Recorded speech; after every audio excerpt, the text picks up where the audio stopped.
Personal finance practice problem using Excel. Flexible personal budget. Prepare to get financially fit by practicing personal finance. Here we are in our Excel worksheet. If you have access to the Excel worksheet, would like to follow along, note that we're down here in the practice tab as opposed to the example tab. The example tab, in essence, being an answer key. Information on the left-hand side, we're going to populate that into the blue area on the right-hand side. We want to work on a flexible type of budget, in which case we want to think about our expenses or our cash outflows, not simply in categories of what we're using them for, like the phone or the rent expense and so on and so forth, but the behavior of those expenses and possibly how much control we have over them. This being similar to what is done in like a manufacturing type of company when you think about a break-even type of analysis.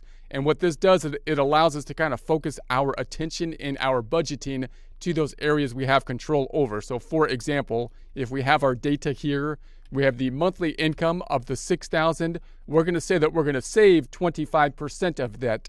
Now, note that since we're going to save 25%, that means this is kind of like a flexible kind of component, meaning as the monthly income goes up and down, I'm going to have a cash flow out of the checking account, in essence, into the savings account that will be flexible along with my income. So as my income increases and decreases, I'll just take a percentage of that making it kind of a flexible type of cash outflow, if not expense in this case.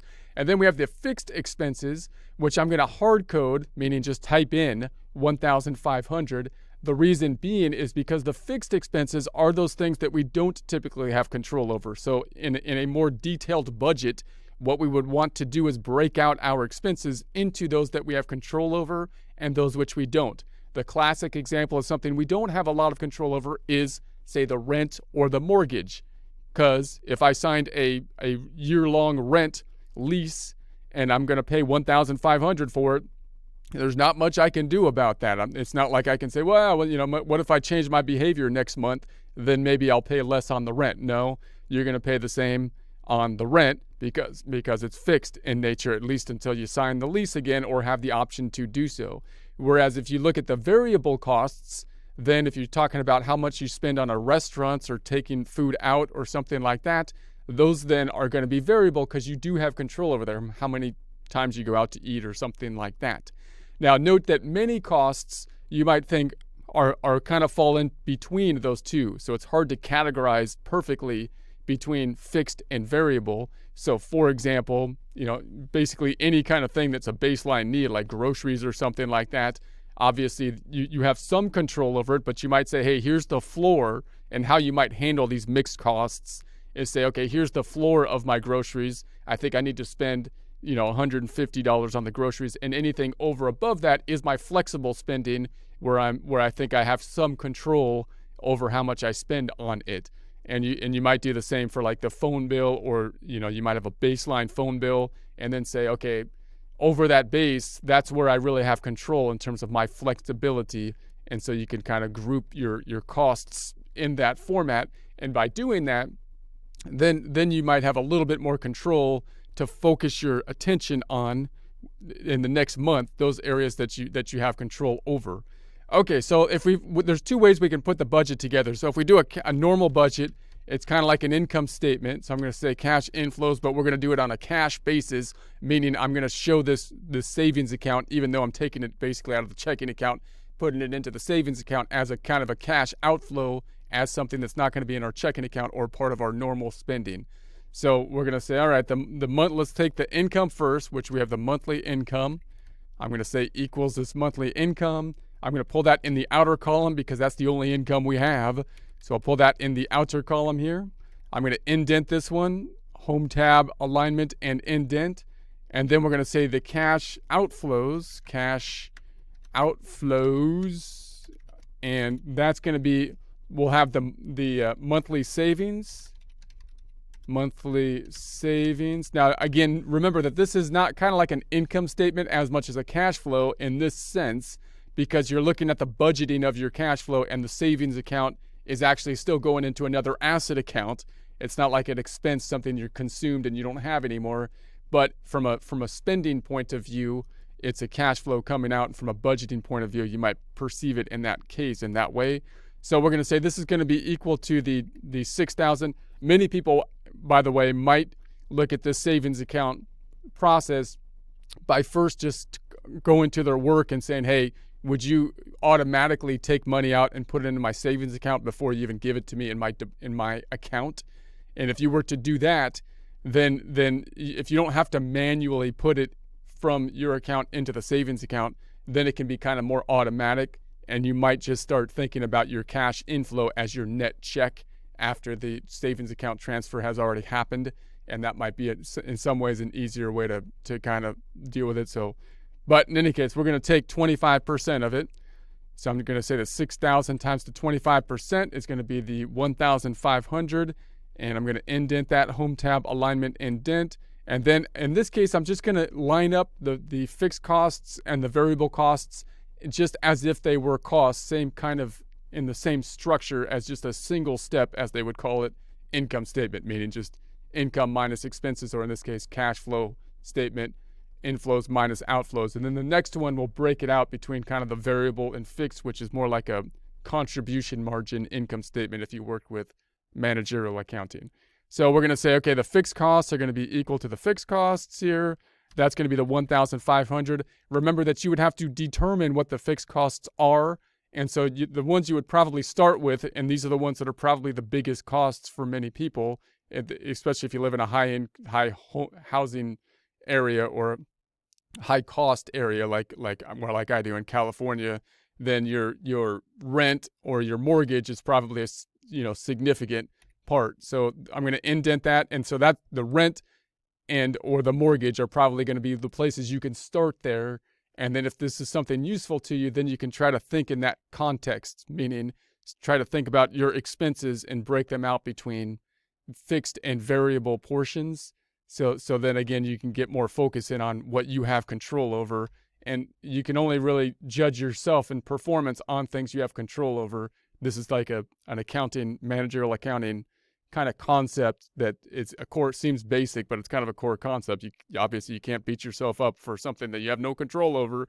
You have to determine the thing you have control over and then focus your attention on that area. So we're going to say the variable expenses, these would be things that are going to change that you do have some control over.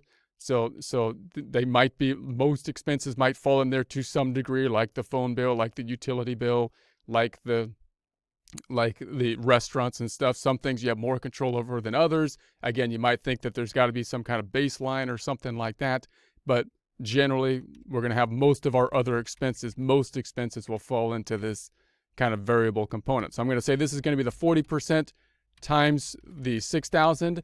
The fact that we're taking kind of a percent of the monthly income is basically showing that it is somewhat variable. And note, in general, when you think about spending in general, when people's incomes go up, their spending habits don't generally stay the same, right? They typically spend more money, and that's generally going to be the case. So we're going to try to keep the variable cost at 40%. So if our income was to go up, then we're trying to save more too, but allow for the fact that most likely our spending habits will go up as well. But we're trying to keep them in the range of the 40% is going to be our estimate that we'll come up with here. And you could do similar kind of calculations, in a similar process from prior months, make more complex budgets with this kind of technique as well, tying your variable costs in essence to your production level, in this case, your income, right? So then we can go to the home tab, we can go alignment indent, and let's underline that. I'm going to say font group underline, and this will be the total planned outflow. And I'm going to say this equals the SUM of these items. So we have that. I'm going to indent this 2 times, home tab, alignment, indent. And then we're going to say this is the remaining amount, which is going to be equal to the 6,000 minus the 5,400. Now let's look at it in a different type of format. I'm gonna hide some cells, putting my cursor on column C, dragging on over to column F, right-clicking, and hide those cells. I'm gonna hide those. And now let's think of it on like if you've worked with managerial accounting, like a contribution margin type of income statement or budget here. We'll be breaking out the fixed portion and the variable portion. This is kind of a break-even type of analysis. And remember, you can't do it exactly as you would in like a production company. So, because for example, if you were doing production, say you were doing something fairly basic like a hot dog stand or something like that, a hamburger stand or something like that, then you might have some fixed costs for the hamburger stand, which would be like the rent of the stand, for example, if you're paying for the renting of the stand. And then you'd have variable costs that you can kind of break down on a unit by unit basis. And that would be things like the actual hamburger meat and the bun and whatnot, which you might be able to break down or try to break down at least on a unit by unit basis. And therefore, when your production goes up and your sales go up, in essence, then you know that your costs will go up at a fixed rate as well. So that in that way you can kind of think about, okay, well, how many burgers do I have to sell if I have a per burger cost and I have a per burger revenue? Then how many burgers would I need to sell to basically clear the rent? So we can't do that exact type of thing with our personal finances, because we're not really in, the goal isn't production, and we don't have that nice specific goal. But we can still kind of think of it in terms of what are the things that are going to be fluctuating in the short run, and what are the things that are going to be fixed. And that could give us some more standard focus. So it would look something like this. We might say, okay, well, the flexible spending that we have is the monthly income. It's going to be the 6,000 again. So I'm going to say 6,000. And then I'm going to subtract out the fixed expenses right away. Something like the rent, I'm going to subtract that out because I know I have no control over the rent, right? Because I signed the lease, or it might be something like your mortgage. Those outflows, those cash outflows that you just know that they are what they are. You might say, okay, I'm going to subtract that out.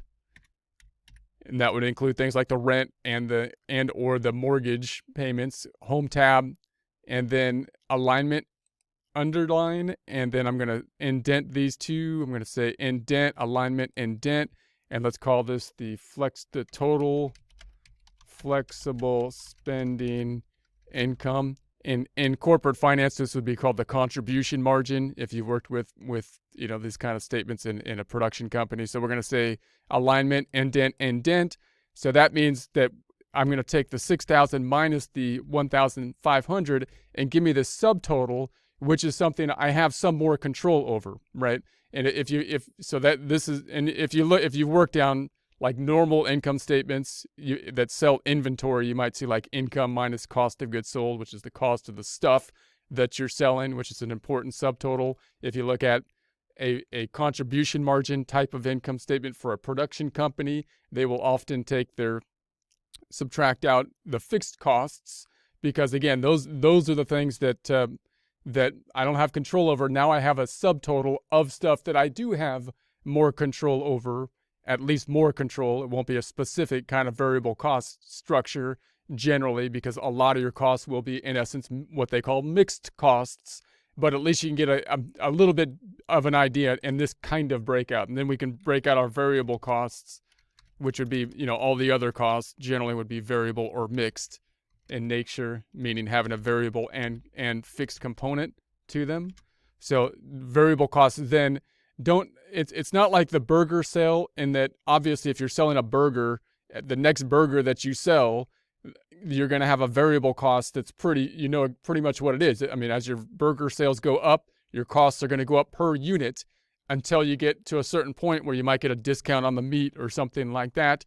So there's a very standard relationship. As income goes up, then our normal expenses like the telephone expense and our restaurant consumption and whatnot doesn't go up on an exact uniform basis like that. However, it does tend to go up. It does tend to vary.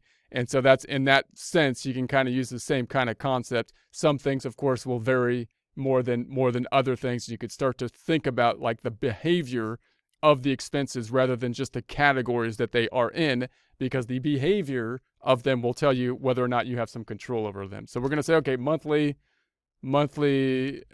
savings which this is something that's not really an expense, but it's going to be something that we're treating as a variable outflow nature with regards to our spending budget, our cash flow budget.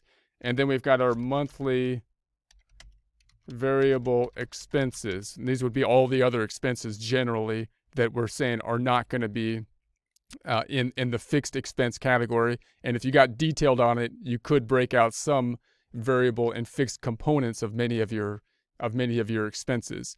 So I'm going to say then we're going to say the variable portion is going to be that 6,000 times the 40%. The fact that it fluctuates with the 40% changes with regards to the income is what is going to give us the variable context here generally, whereas obviously the fixed costs do not. The rent does not change no matter how much money we earn or do not earn until we sign a new lease or have another mortgage or buy another home or refinance. So we have the total variable expenses then, outer column equals the sum of these two items. Let's go ahead and indent these. We're going to select these items, home tab, alignment, indent, indent again, home tab, alignment, indent, and then we have the remaining amount that is still we haven't assigned out in the budget that we could apply to savings, or we could use to pay down debt if we have debt outstanding at this point, home tab, font group, and underline.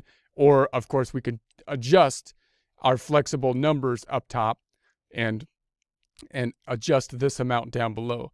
And notice you might actually also try to say, well, what's my break-even point down here? When does that become zero? And you could then just adjust your one number. So you could say, well, what if it was like 41? Or what if it was 46 or something like that? And you could say, well, when does it get to be zero? And you could use a goal seek analysis to do that.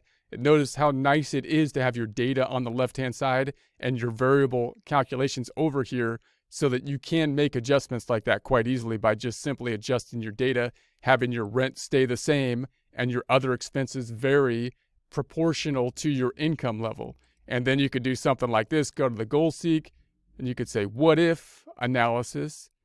And you say, well, I want that cell to be, let's say, 0 by changing this cell. And you could say, well, what kind of percent would that need to be in order to get that down to 0? And you got your 50% there. So you could do that type of analysis if you set up your data this way. And like I say, this is just a shorthand data because we compiled everything together in just a group lump sum of variable costs, which you might do. You might take your normal income statement and do it that way, or you might just kind of list out all your variable and your fixed costs under the subcategories. All right, I'm going to bring this back to 40% we had here, and there we have it. Let's go ahead and unhide. I'm going to go to the B, go to H, let go, right click, unhide, do a trusty spell check it. I knew I misspelled something. Sorry about that if that was annoying anybody throughout the presentation, but it's fixed now. Now it's fixed, I hope.